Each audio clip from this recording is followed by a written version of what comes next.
नमस्कार सर्वांना. तर सकाळी सकाळी मी असं रेडी झाली होती कारण की आम्हाला जायचं होतं येसूच्या आत्याकडे म्हणजे आमच्या नणंदबाईंकडे. आणि आज रुद्रचा ॲन्युअल डेसुद्धा होता.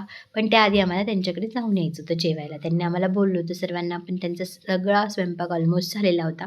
पण छोटे-मोठे कामं केले त्यांच्या घरी. कसं ना, नणंदबाई आहेत तर थोडंसं करायला हवंच की. मग त्या पारायणाला बसल्या होत्या. त्यांची समाप्ती होती पारायणाची आणि त्यांनी आम्हाला सर्वांना जेवायला बोलवलं होतं.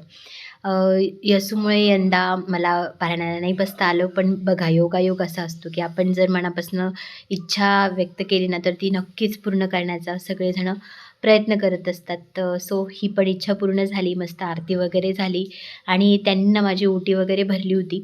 ओटी भरताना व्हिडिओ काढायचं राहून गेलं म्हणून तुम्हाला मी दाखवलं. आणि नंतर घरी आल्यानंतर मला हे पार्सल रिसीव्ह झालं आणि मग काय, रुद्राचं ॲन्युअल डेसाठी ॲन्युअल फंक्शनसाठी आम्ही निघालो होतो. आजी-आजोबा पण आले होते चाळीसगावचे.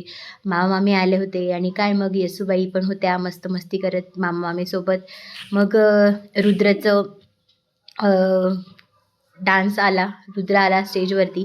माझी तर कंडिशन ना कभी खुशी कभी गममधल्या काजलसारखी झाली होती. फक्त मला शिट्टी वाजता आली नाही.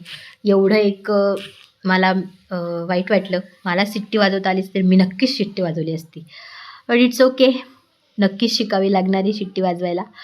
पण मस्त डान्स करत होता आमचा हिरो.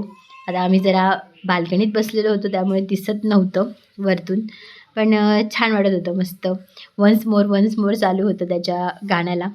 सो भेटूया नेक्स्ट ब्लॉगमध्ये. बाय.